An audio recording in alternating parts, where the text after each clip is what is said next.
Hello welcome back to my YouTube channel.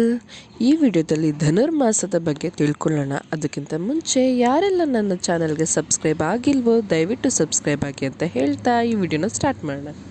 ಸೂರ್ಯನು ಧನುರ್ ರಾಶಿ ಪ್ರವೇಶ ಮಾಡಿದಾಗಿನಿಂದ ಧನುರ್ಮಾಸ ಪ್ರಾರಂಭವಾಗಿ ಮಕರ ರಾಶಿಗೆ ಸಂಚರಿಸುವ ತನಕ ಧನುರ್ಮಾಸ ಇರುತ್ತೆ. ಈ ಮಾಸನ ಶೂನ್ಯ ಮಾಸ ಎಂದು ಕೂಡ ಕರೀತಾರೆ. ಈ ಮಾಸದಲ್ಲಿ ಯಾವುದೇ ರೀತಿಯ ಶುಭ ಕಾರ್ಯಗಳನ್ನು ಮಾಡೋದಿಲ್ಲ. ಧನುರ್ಮಾಸವು ಡಿಸೆಂಬರ್ 16 ಮಂಗಳವಾರದಿಂದ ಸ್ಟಾರ್ಟ್ ಆಗಿ ಜನವರಿ 14, 2026 ಬುಧವಾರಕ್ಕೆ ಕೊನೆಯಾಗುತ್ತೆ.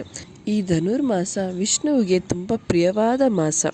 ಈ ಸಮಯದಲ್ಲಿ ಬೆಳಗಿನ ಪೂಜೆ, ಹೊಸ್ತಿಲ ಪೂಜೆ, ವಿಷ್ಣು ಪಾರಾಯಣ ಮಾಡಿದರೆ ಸಾಧಾರಣ ದಿನ ಮಾಡಿದ ಪೂಜೆಗಿಂತ ಈ ಮಾಸದಲ್ಲಿ ಮಾಡುವ ಪೂಜೆ 1000 ಪೂಜೆಯ ಫಲ ಸಿಗುತ್ತೆ ಅಂತ ಶಾಸ್ತ್ರನೂ ಹೇಳುತ್ತೆ.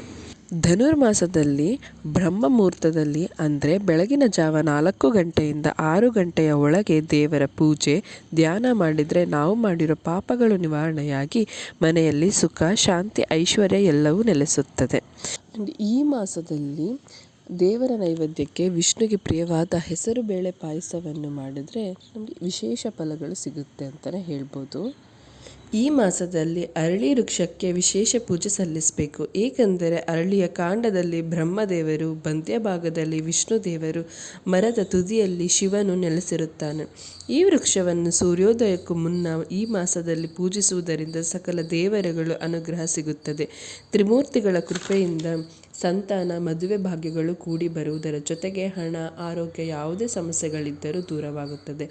ಆದಷ್ಟು ಈ ಪೂಜೆಯನ್ನು ಬೆಳಗಿನ ಜಾವ 4 ಗಂಟೆಯಿಂದ 6 ಗಂಟೆಯ ಒಳಗೆ ಮಾಡಿ. 6 ಗಂಟೆಯ ನಂತರ ಮಾಡಿದರೆ ಯಾವ ಫಲಗಳು ಸಿಗುವುದಿಲ್ಲ. ಅರಳಿ ಮರೆಯ ಪ್ರದಕ್ಷಿಣದಿಂದ ವಿಶೇಷ ಫಲಗಳು ಸಿಗುತ್ತದೆ. ಈ ಪೂಜೆಯನ್ನು 3 ದಿನ, 5 ದಿನ, 11 ದಿನ, 21 ದಿನ ಅವರ ಶಕ್ತಿಯ ಅನುಸಾರ ಮಾಡಬಹುದು. ಇಲ್ಲವಾದರೆ ಕೊನೆಯ 1 ದಿನ ಆದರೂ ಅವರು ಪೂಜೆ ಮಾಡಬಹುದು. ಹಾಗೂ ಮಾಂಸಾಹಾರವನ್ನು ಸೇವಿಸಬಾರದು, ಬ್ರಹ್ಮಚರ್ಯವನ್ನು ಪಾಲಿಸಬೇಕು.